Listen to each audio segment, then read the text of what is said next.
Hello, I'm Doug Muzzio. This is the second part of a two-part City Talk special on the Middle East. On December 7th, Ambassador Richard Murphy and I discussed Donald Trump, Syria, and Iran.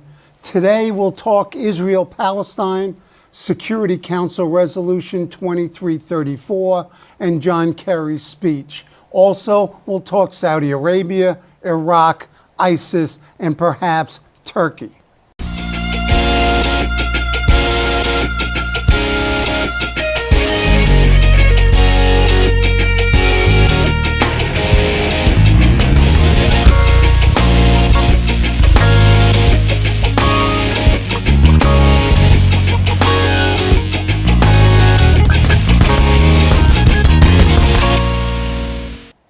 Richard Murphy is the former U.S. ambassador to Syria, Saudi Arabia, Mauritania, and the Philippines. He has served as U.S. Assistant Secretary of State for Near Eastern and South Asian Affairs. He has been named Career Ambassador. Welcome back, Mr. Ambassador. Thanks so much. It's always a pleasure. The biggest news in the month since our last chat was the U.S. abstention on Security Council Resolution 2334 and Kerry's speech and the fall of Aleppo. Let's start with Israel and Palestine. What was Security Council 2334? Well, it had several parts to it, but it was it started with a historical review of the American commitment to the security of Israel, a series of statements reaffirming that commitment, which goes back to the first days of Israeli independence. Mm-hmm. And that hasn't diminished one whit, as Kerry laid out over the years, and he cited many, many examples, how we had stood to protect Israel's back against both literal aggression in wartime and in the negotiations and debates of the United Nations. And then he elaborated what why the American position was so strongly in favor of a two-state solution.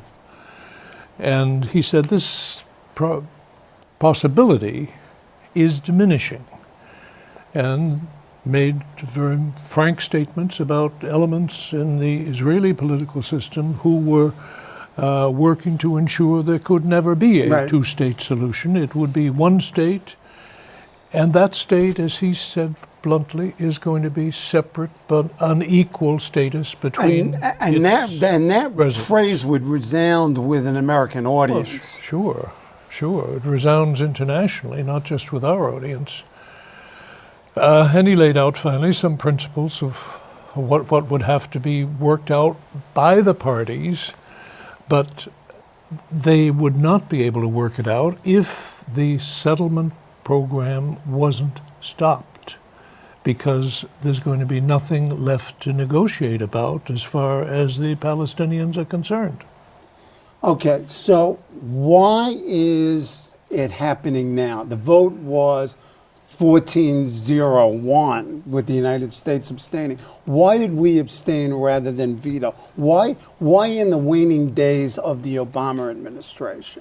Well, I have to think, this is my personal view on it, that the president did want to make a public review, a legacy statement about what was at stake, what he had worked for, along with so many earlier American administrations, and he sees that legacy as threatened by current developments in Israel, and perhaps even without saying so, in our own political system. Well, I mean, first of all, Donald Trump has made statements, and then he has named David Friedman as the ambassador to Israel, and Friedman has put his money behind settlements. Yeah.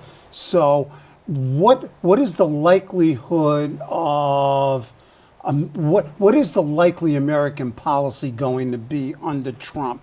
And clearly it's speculation. It is speculation because the key to his successful campaign was improvising, doing the unexpected, and hitting you with a Twitter at 2 a.m. in the morning that this is my position. And as I think it was his, one of his campaign the spokeswoman there said when challenged by the press on an issue shortly before the vote, well, he didn't say that today.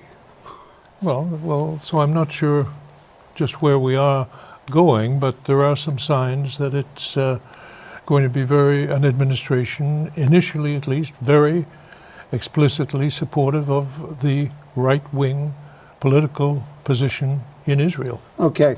Now, what are going to be the practical, on-the-ground effects? I mean, will it strengthen Netanyahu? Will it weaken him?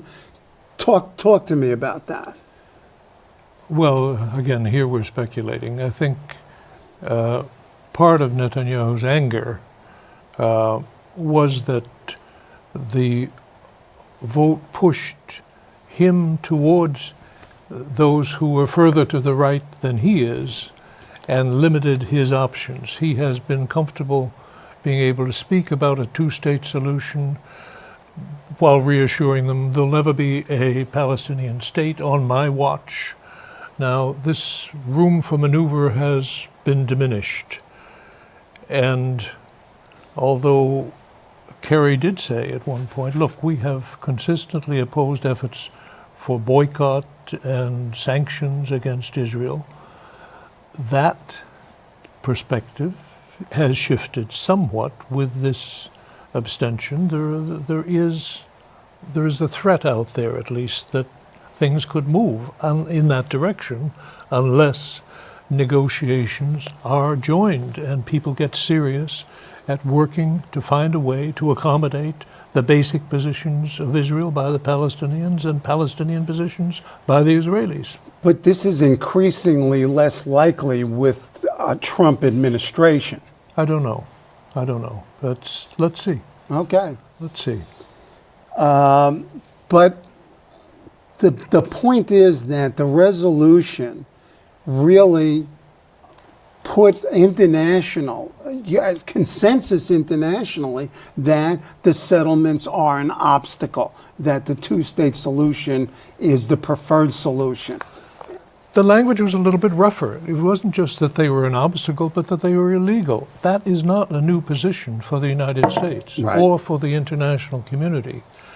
We have spoken internationally with one voice about the occupation of territories in 1967, and the occupation is illegal. Well, that's a red flag to many in Israel, certainly not to all of them. There are many Israelis who would like to see a formula worked out for land swaps and for a two-state solution. Now, talking about that, could it have the effect of strengthening centrist and left parties in Israel? Well, I think it gave some encouragement that they've been trying to get this message out through the United States and haven't succeeded for many years. So it was appreciated, I think, as it was appreciated in Palestinian circles. But none of them are deceiving themselves. This did not change the situation on the ground. That change has to come between the leaderships of the Palestinians and Israelis. And it doesn't look very likely that that's going to happen. Well, it's 50 years have passed now since the June War. And the occupation has been heavy on the conduct of life for the Palestinians. I mean, a Palestinian kid in the West Bank, for instance, can't go to the Mediterranean to have a swim. The restrictions are, innumerable. And the Israelis say, well, look, we've got security problems.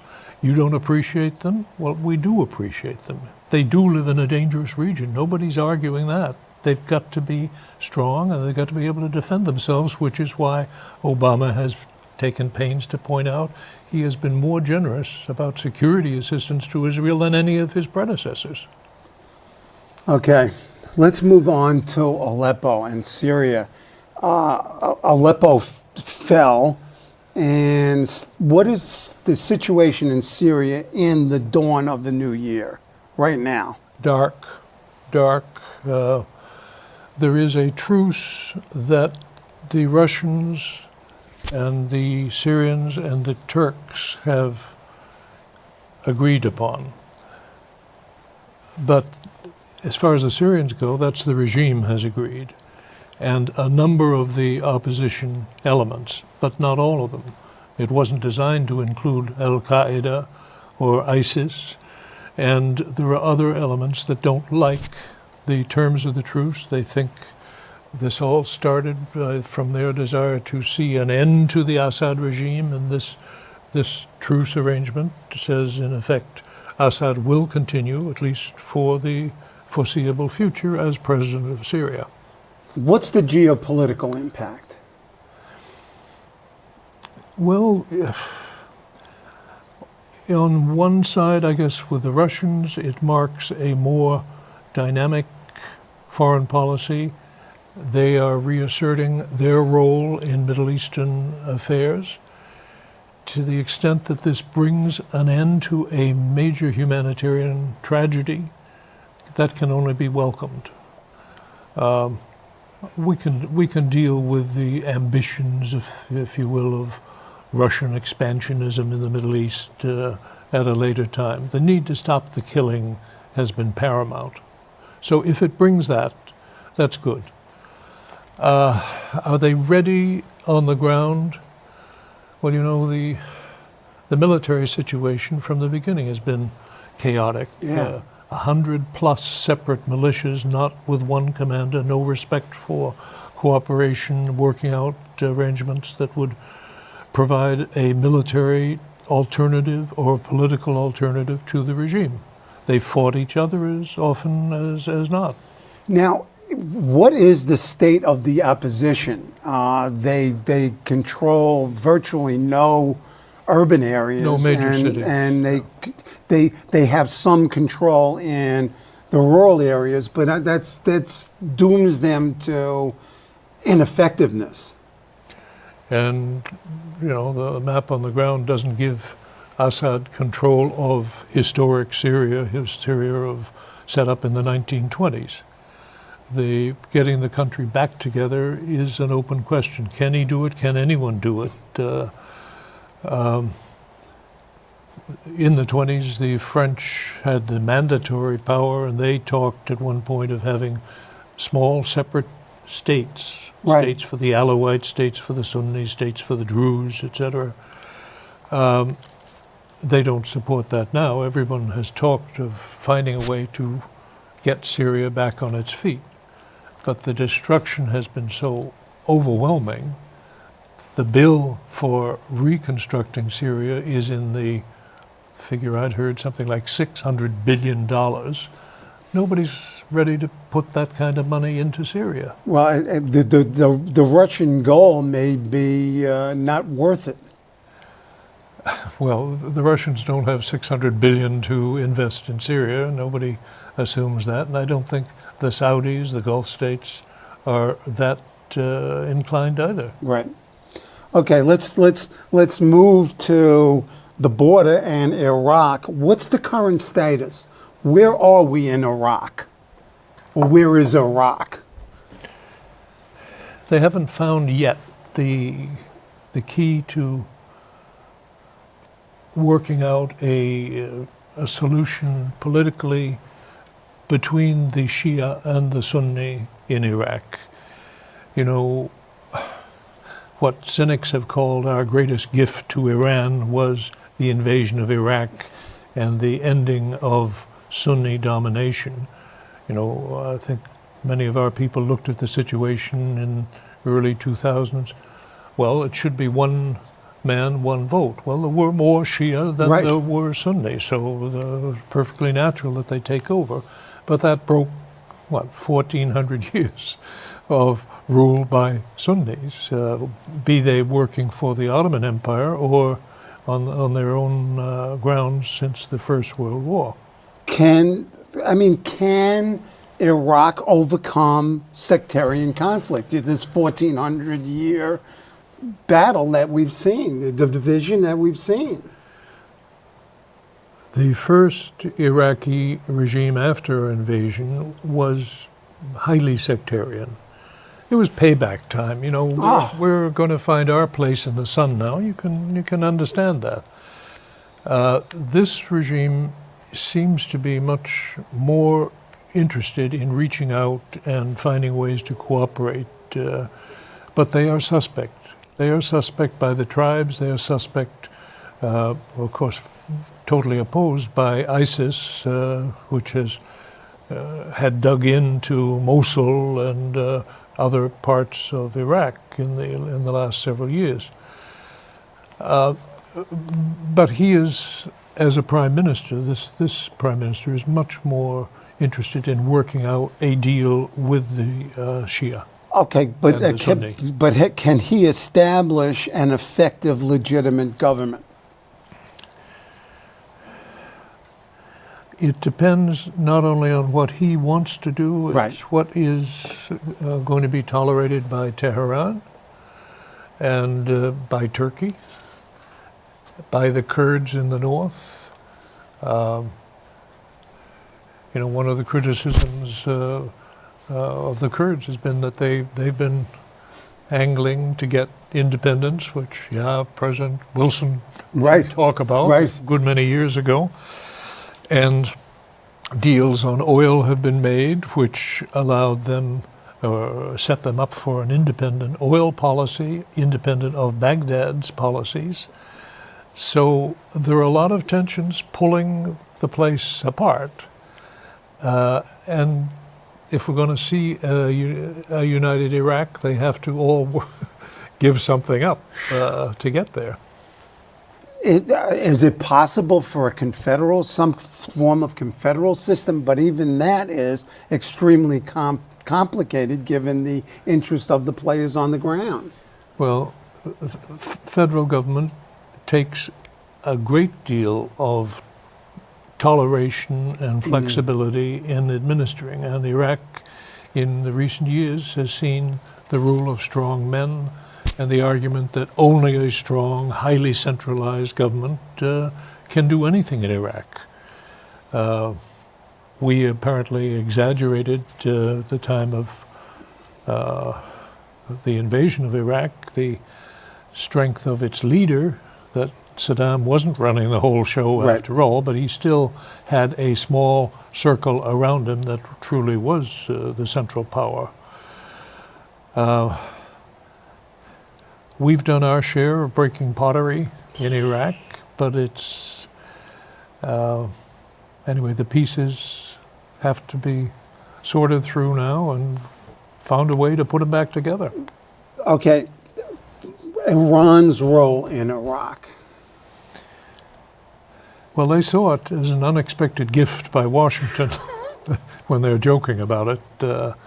We didn't know you'd be so generous. Iran is still feeling its way to what it means to show that it is a major power. I mean, nobody doubts it is a major power in the region. And it is flexing its muscles in Iraq, in Syria today, in Yemen, and it's got the Sunni world very uneasy about its long-run goals. Iran is still, the leadership is still absolutely convinced that our leadership spends every moment of its working day plotting the overthrow of the Iranian regime, Right. as if we didn't have any other interests in the world. Well, we have, as Americans, said some pretty strong things about the regime in Iran over the years. I don't personally see a overarching plan to overthrow the regime. But the regime, in any case, has elements in it which are very hostile to American interests and to our friends and partners in the area. Okay, let's look at the chief opponent of Iran in the region is Saudi Arabia. What is the relationship, the power struggle between Saudi Arabia and Iran right now? Well, the testing ground has been in Syria and in Yemen. In Yemen. And the Saudis have been convinced that part of the Iranian grand design is to not only squeeze but to overturn the regime in Saudi Arabia and those in the neighboring Gulf states, the smaller states. And you go back and review the statements of Ayatollah Khomeini back after the revolution. For 10 years, there were positions expressed by the Iranian regime which were very hostile. We are the leaders of the revolution. There are no worthwhile leaders, worthy leaders in Islam except ours. So people should gravitate towards us. And there's evidence of some serious plotting by the Iranians, by elements of the Iranian regime, to do damage to the Saudi regime. So the suspicion is very sharp on both sides. Right. And the Saudis see themselves in the role of the leaders of Sunni Islam worldwide, their custody of Mecca, Medina, and the status that gives them. So what do each of them want geopolitically?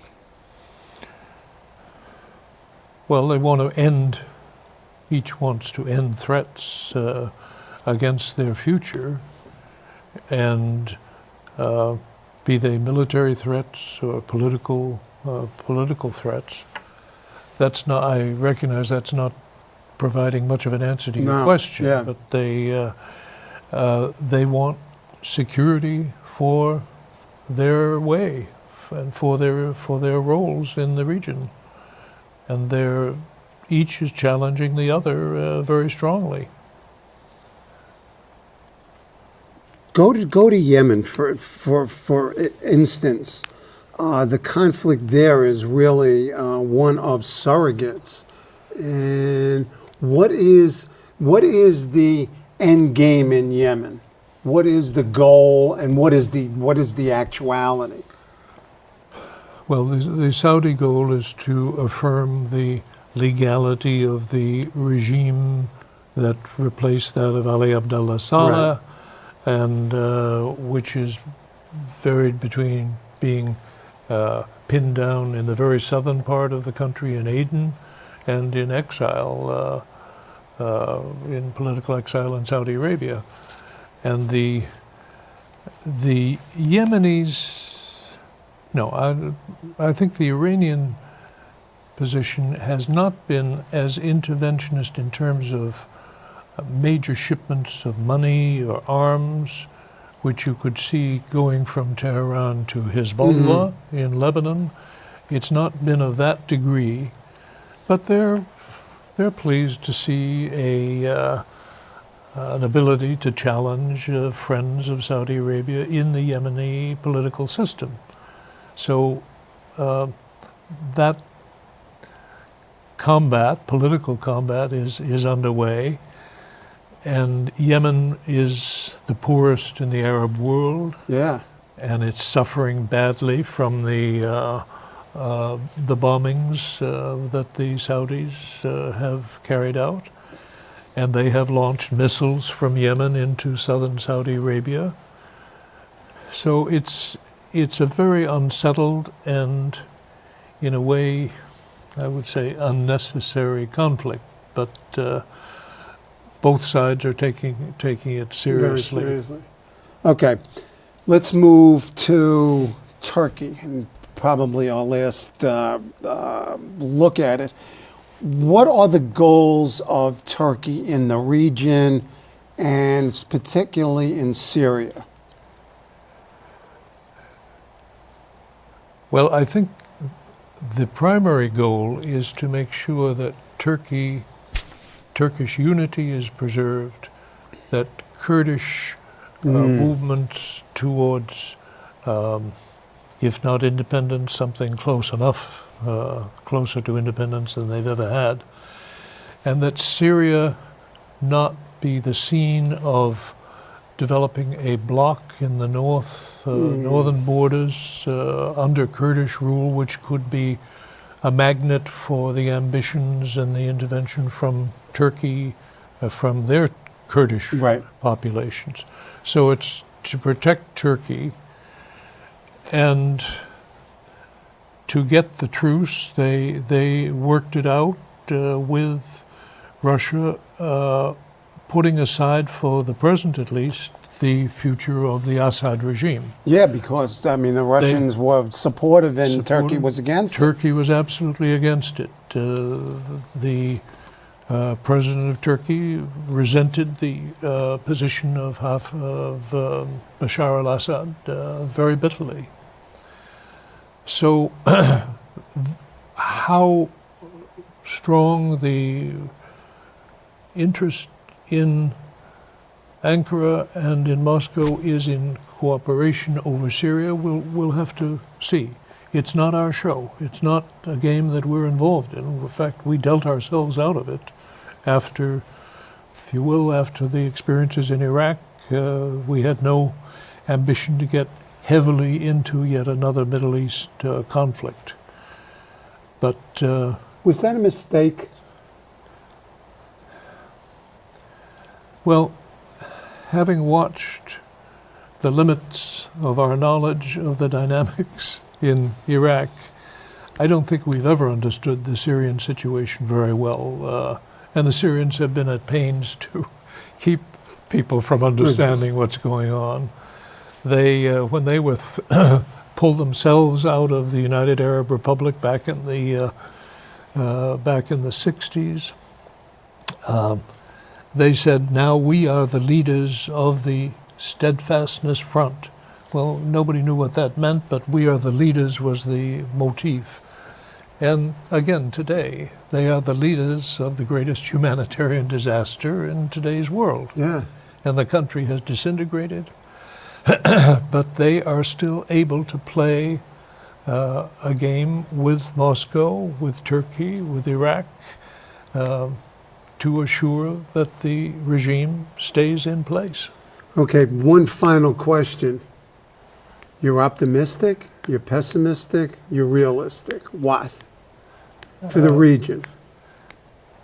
I think it's going to take years for a new system to develop in terms of relationships between the governments and their peoples. I spent many years in Syria, and I've often despaired of the inability of the Syrian political leadership to find a way to come together and to cooperate. The competition for leadership was intense, and it continues today. So if they as a people, if the Iraqis as a people can find ways to work together, I'm an optimist. I think it has to come one of these days, but I think it's maybe a generation away. Okay. My thanks to Ambassador Richard Murphy for the many times he has been my guest and for the information and insights he has brought me, and I suspect you, CUNY TV's audience. Check the listings and join us in 2 weeks when my guest will be Joe Salvo, Director of the Population Division of the New York City Department of City Planning, when we discuss who lives in New York City here on CUNY TV. Thanks. Thank you. It's been a pleasure. It always has been.